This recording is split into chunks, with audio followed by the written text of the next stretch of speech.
If you enjoy my content, then please like, share, and subscribe. Really be doing me a huge favor. Come on, man. I'm trying to do stuff. Alright.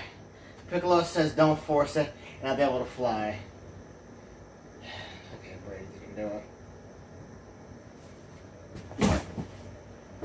Oh. God damn it. You lied to me, Piccolo.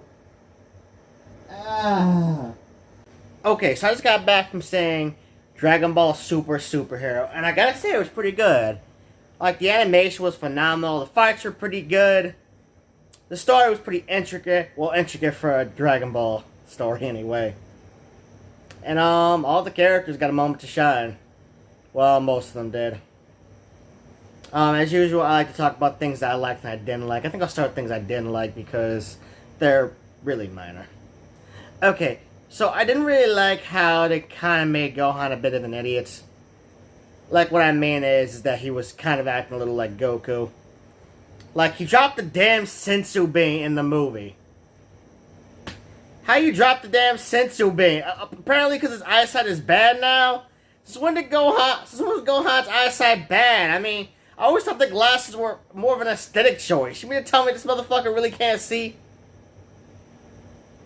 This made him clumsy and did dumb shit for no reason. Speaking of that, was it really necessary to bring in Gotenks for comic relief? Like, they literally did the wrong fusion, only for it to basically be a joke throughout the whole movie. Like, you know why? Like, is everybody in the Saiyan family just an idiot except for Chi-Chi? Man. And speaking of the Saiyans, I didn't really like the way they kept Goku and Vegeta out of the movie. Like Bulma actually managed to like Bulma was actually trying to get in contact with Whis to bring Goku and Vegeta back to Earth, to deal with the new androids, but instead of making it so she just couldn't find a communicator, she finds the communicator. But Whis' staff is conveniently covered by an empty ice cream tub that Beerus ate. So Goku and Vegeta just have no idea what the fuck is going on. Also, I don't really like the fact they gave Vegeta a win over Goku, like, off screen. Like, I mean, it's a win for Vegeta, but still, like, I mean, I guess technically we did see him actually knock out Goku, but, still, like, what the hell? Just, a little too much comic relief in this movie. Alright, now to get to things I liked. I really like the new characters, Gamma 1 and Gamma 2. I kind of like the fact that they kind of went for a red Oni, blue Oni situation. But with a reverse color scheme. What I mean by that is that Gamma 1, who's the red one, is the blue Oni. But then Gamma 2, who is the blue one, is the red Oni. I don't really have time to explain the TV show Red Oni, Blue Oni, but all you need to know is red Oni, hyperactive, emotional, fiery personality. Blue Oni, stoic, stoic. Usually the smarter of the two, calmer. Yeah. Also, I really like the plot of Piccolo having to get Gohan back in shape, because Gohan has really just neglected his training. It's just like, man, what are you doing? You've been in here all day. It's just like, what happened to you, man? You went soft.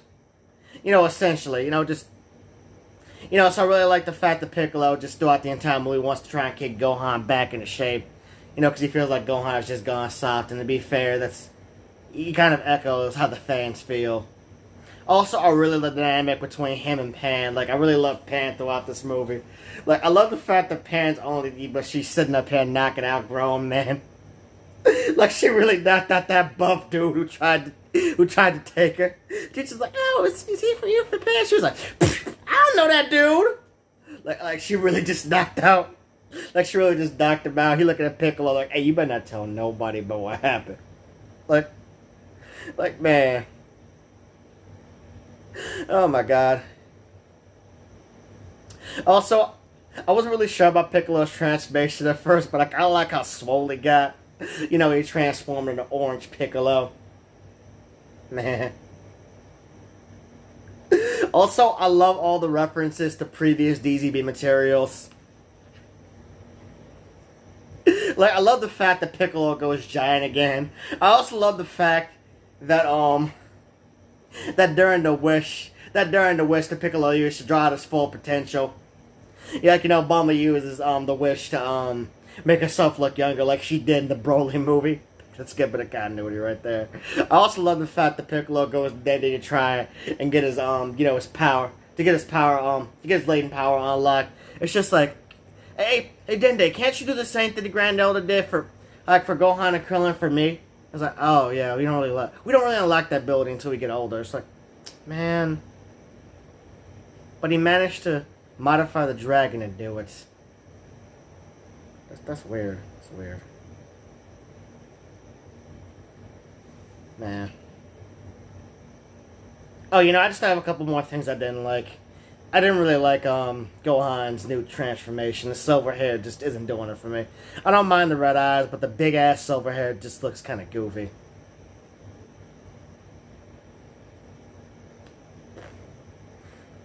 I didn't really mind the fact that they had to fight Cell again.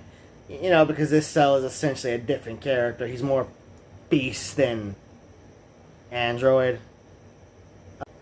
But going back to Gohan real quick, you know, how I was talking about all the references they made to previous EZB material. I love the fact that you know, they kept in continuity in the fact that the more angry Gohan gets, the stronger he becomes. Such as when he found out they kidnapped Pan. You know, he was not playing. He was not playing. He really was about to go stomp somebody's ass out. I also love the return of Mystic Gohan. I love the fact that when he goes to Mystic Gohan, you know, he looks slightly different. Like, he looks shinier. It's a little hard to describe. You'd have to see it in order to understand what I mean. But yeah. Yeah, you know, I love how at the end Gohan decides, yeah, it's probably time for me to start training again. You know, because, you know, the world's still crazy in Dragon Ball Z. Well, in the Dragon Ball universe. But yeah. Also, it actually kind of managed to make me feel sad for the first time in a while when it came to a death in Dragon Ball. Because this is the first time in a while where a death can't really be reversed in Dragon Ball. Like, so Gamma 2 sacrificed himself in order to help weaken Cell. His body evaporated, and I don't think Shinra can bring back inorganic beings, if I'm correct. That's probably why I enjoy 16 stayed dead now that I think about it. You know, because I was seriously just sitting there thinking, oh, just use the Dragon Balls. Oh, wait, can it... Oh my, wait, does that work on robots? Oh, I don't think it does. Shit. Just rebuild them, we'll be fine. And then his body turned to dust, and I'm just like, oh man, he gone. Damn. Another thing that was pretty cool was getting to see Teen Goten, and Trunks. But again, as I previously stated, I kind of hate the fact that Gotenks was used as a joke. I really wanted to see what Teen Gotenks looked like. What do I gotta do? Play Fusion or something? I don't feel like playing Fusion. Wait, I mean not Fusion. What do I gotta do, man? Watch the Dragon Ball.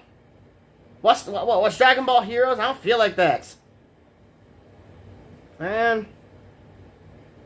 But yeah, I love the return of Chile and that other... Dude, what was his name? What was Broly's other companion? Yeah, I love the fact that Broly's just kind of, a member of the group now. Like, you know, he's just hanging out with Goku and Vegeta. I also love the fact that Vegeta was the first one to realize that Jiren, you know, that Jiren's not really strong. He just knows how to use his strength against them. You know, it's just like, no, seriously, Kakarot, he makes every moment he has counts. You know, so he was like doing mental training, and we're just like, good job, Vegeta, you finally figured that out. You know, and during the bits and pieces of Spawn, we did get to watch Goku and Vegeta. You know, Vegeta was fighting completely different from how he normally would. You know, it's like he's trying to make every move that it's like he was trying to make every move against Goku count. And speaking of fight scenes, I really love the fact that a lot of the fight scenes in this movie kind of stay grounded. You know, you got to see a lot more ground combat because usually in Dragon Ball Z, a lot of these fights was kind of take to the air. But no, you actually got to see. But no, you actually got to see some fluid movements and stuff, man. You got to see some. You got to see some techniques that don't normally get seen in Dragon Ball. Like Goku actually suplexed Vegeta. Granted, that was in the air, but I ain't never seen them do no shit like that. Also, I really love the judo flip. Also, really love the fact that Gamma 1 judo throws Gohan. Or did Gohan judo throw him? I don't know. Somebody got judo thrown, and I was like, oh, snap. Oh, okay. I also really love the bit where Gamma 2 takes Piccolo and just throws him in the air, and then teleports up, and then just comes down on him with a hammer fist. It was just you know, a lot of the choreography in this movie is crazy. Is what I'm trying to get at. I also kind of like the new characters, Dr. Hedo and Magenta. Like Magenta was really trying to get the Red Red Army back together, man. He looked short, dude. He was shorter than Krillin. I love it, man. Dr. Hedo and Magenta. They're both shorter than Krillin. That's fucking hilarious. Man. Yeah, man. Dr. Hedo was just... Man, Dr. Hedo and freaking Magenta were just freaking hilarious throughout the whole movie. Like, this dude is supposed to be a criminal mastermind.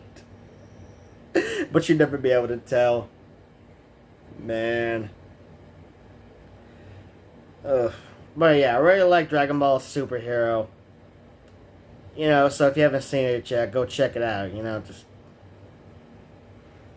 Yeah, I gotta be honest, man. I never thought in my lifetime we'd be able to watch anime movies on the big screen in North America. You know, I hope again to see some more anime movies one of these days. Man.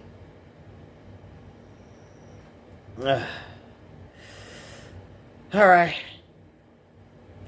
I'm out. Peace.